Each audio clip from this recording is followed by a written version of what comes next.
Salut mes Nakamas, c'est Doc, j'espère que vous allez bien. Aujourd'hui, on va faire la théorie justement en lien avec le chapitre 815. On va parler des pouvoirs de la belle-mère de Sanji et aussi un petit peu de la future famille de Sanji. Bref, c'est parti pour cette vidéo théorie, le pouvoir et la famille de Big Mom.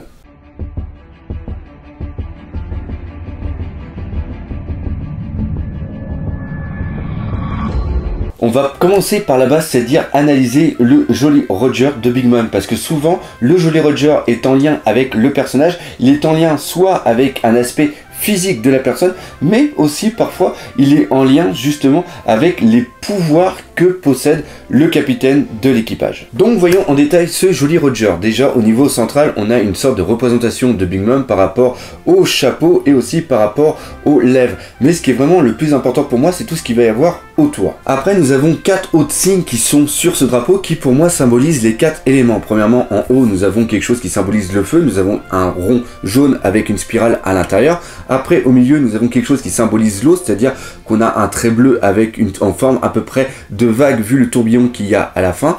En bas, on a un trait blanc qui pour moi symbolise l'air, qui représente un petit peu schématiquement une sorte de nuage. Et enfin, on a la terre qui est symbolisée par une sorte d'arbre, une sorte de sapin. Et pour moi, ces 4 éléments sont représentatifs de la création.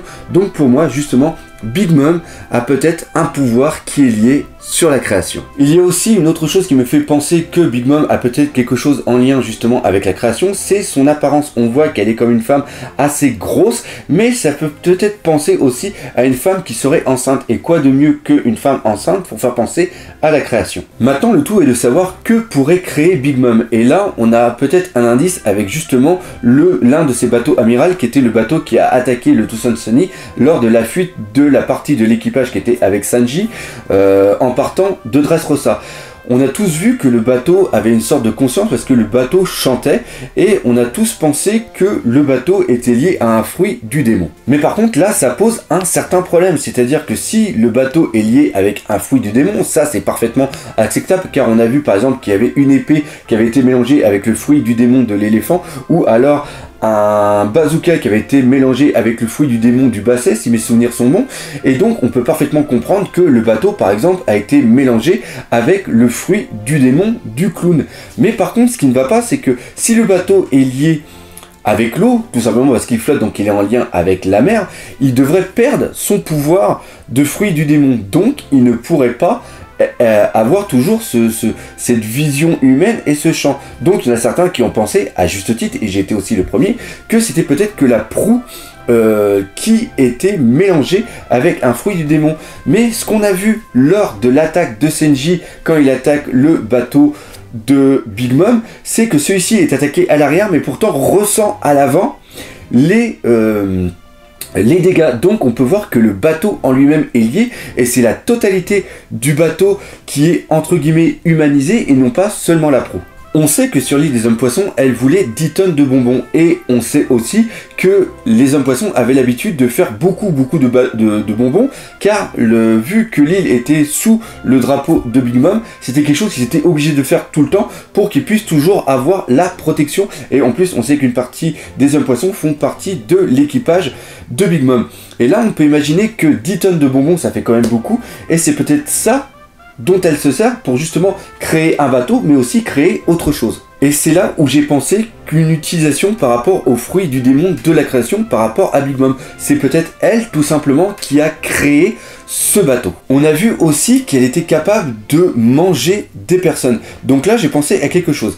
Imaginez qu'elle mange des bonbons pour par exemple créer un bateau. Donc elle mange beaucoup de bonbons. Alors par contre comment est créé exactement, je ne veux pas l'imaginer parce que quand on mange quelque chose et qu'on mange trop, il y a 2 façons d'éjecter ce qu'on a en le trop plein. Je vous laisse imaginer, donc vous imaginez parfaitement comment Big Mom peut faire sortir la matière pour son bateau. Bref, on va arrêter ici, sinon ça va être dégueulasse, puis il y en a peut-être certains qui sont en train de manger, puis je sens qu'ils vont peut-être gerber. Donc voilà, donc Big Mom crée son bateau et permet de lui donner vie par rapport aux personnes des fois qu'elle avale. C'est-à-dire que en avalant la personne et en mangeant les bonbons, peut-être qu'elle arrive par rapport à son flux du démon de la création, de faire un amalgame entre les deux et de donner vie à la matière qui sont justement les bonbons. Et ça peut ouvrir de très très grosses perspectives parce que en plus de créer des bonbons, enfin de créer des bateaux, peut-être qu'elle peut aussi se créer une sorte d'armée faite de robots bonbons ou quoi que ce soit. Donc ça peut être vraiment à réfléchir, une utilisation qui peut être vraiment assez badass et qui pourrait peut-être comprendre pourquoi elle a autant de pouvoir. Ça c'était par rapport à Big Mom et son pouvoir. Maintenant on va voir Big Mom et sa famille. Pécoms dans le chapitre 815 nous dit quelque chose de très important, c'est qu'il y a entre guillemets deux sortes de mariages. Il y a les mariages politiques et les mariages de sang. Et justement pour faire partie de l'équipage de Big Mom, il faut qu'il y ait un lien de sang. On sait qu'elle a 35 ans, 35 filles, alors on a même peut-être plus, parce que le mariage de Sanji c'est avec la 35e fille, et ce n'est pas obligatoirement la dernière, mais il y a un truc qui a été vraiment excellent et que j'ai pensé, c'est que Capone BG fait partie maintenant de l'équipage de Big Mom, et donc on peut penser tout simplement qu'il a dû se marier avec l'une des filles de Big Mom. Il y a aussi quelque chose qui m'a attiré mon attention par rapport à Capone BG, c'est que quand il est arrivé sur l'île de Zou, il avait exactement les mêmes lunettes que Pécom et aussi que Tamago. Et ça c'est sûrement un signe distinctif de l'appartenance à l'équipage de Big Mom. Et dans One Piece, on peut remarquer qu'il y a d'autres personnes qui ont aussi ces lunettes. Et l'une de ces personnes est tout simplement Miss Baking, qu'on a pu voir dans le chapitre 801, qui est tout simplement la mère entre guillemets du fils entre guillemets de Barbe Blanche. Et là on voit qu'il y a plusieurs liens entre elle, Miss Baking, et aussi Barbe n'importe quoi, que Big Mom tout simplement. Et connaissant Ichiro Oda, il y a trop d'indices, il y a trop de clins d'œil pour que ce soit seulement dû au hasard. Premièrement, on a le nom de la personne Miss Baking, baking qui vient du verbe to bake, bake B-A-K-E, qui signifie cuire en anglais. Après, on peut remarquer qu'au niveau de son apparence, elle a quand même quelques ressemblances par rapport à Charlotte, qui est justement... on pense tous à 99,8% que c'est justement l'une des filles de Big Mom, et on peut reconnaître la coupe de cheveux, le chapeau et aussi au niveau du rouge à lèvres.